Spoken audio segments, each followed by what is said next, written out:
Clayton Gear with Tree Shepherds.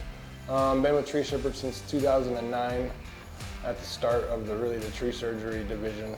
And my name is Ethan Gear, and I started in very end of 2013, and more in the office. And so as the company started growing, we started seeing the need for large equipment to help us move the material and get out on the limbs and help climbing, because the climbing and the day-to-day work was taking a toll. And it got things done faster and quicker and with less effort, more efficient and all of that. So we started looking into getting things like spider lifts, skid steers, and things like that. It was 2017 when we purchased our first spider lift, and it made a huge difference. As soon as we got it, some of the climbers were hesitant to using it just because it's changed, right? But once they used it just a few weeks, made a huge difference in productivity and how tired you were at the end of the day. It really, really helped climbers, the longevity of climbers, and how much they can get done in a week. You can trust us that by buying a lift, you will get a better return on your investment.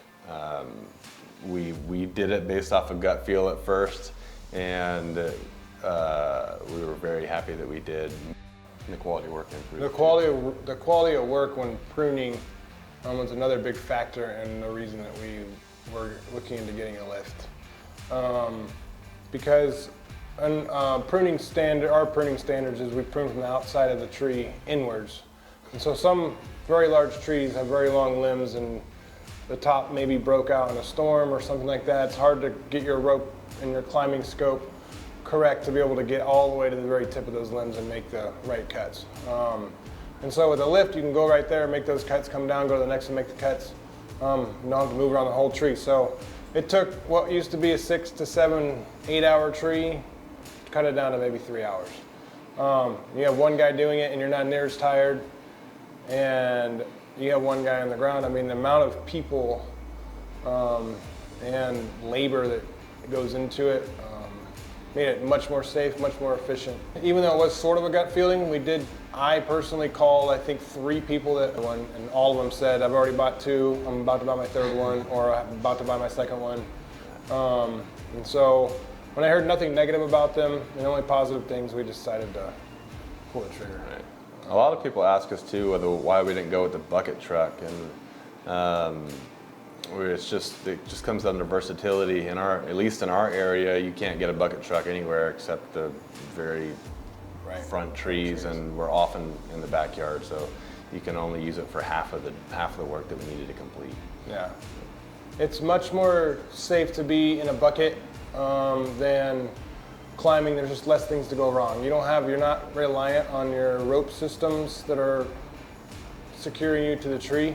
When you're climbing a tree, those can get cut. They can get snagged by falling limbs whenever you're rigging, say during removals. There's one more system that can go wrong. There's just less uncontrolled factors in a lift than when you're climbing. You're not reliant on the tree's stability. When you're climbing, you're 100% relying on the tree's stability and your tie-in point and all of that. The lift, you can tackle trees that are unstable. So a lot of storm damage stuff we do with the spider lift. Very dead trees and long limbs. Those are really the things that we use it. I don't know what you call that specifically for, right. But we use it for all kinds of stuff. I remember the feeling that came when they first came back from a job that they used a lift on, and it was you just had it down to a long spar, and they were piecing out logs one at a time, and the climber not having to be tied into that tree, and just a piece coming down and shaking the whole tree, and they were just able to drop it straight to the ground without being tied to that tree was awesome. Yeah.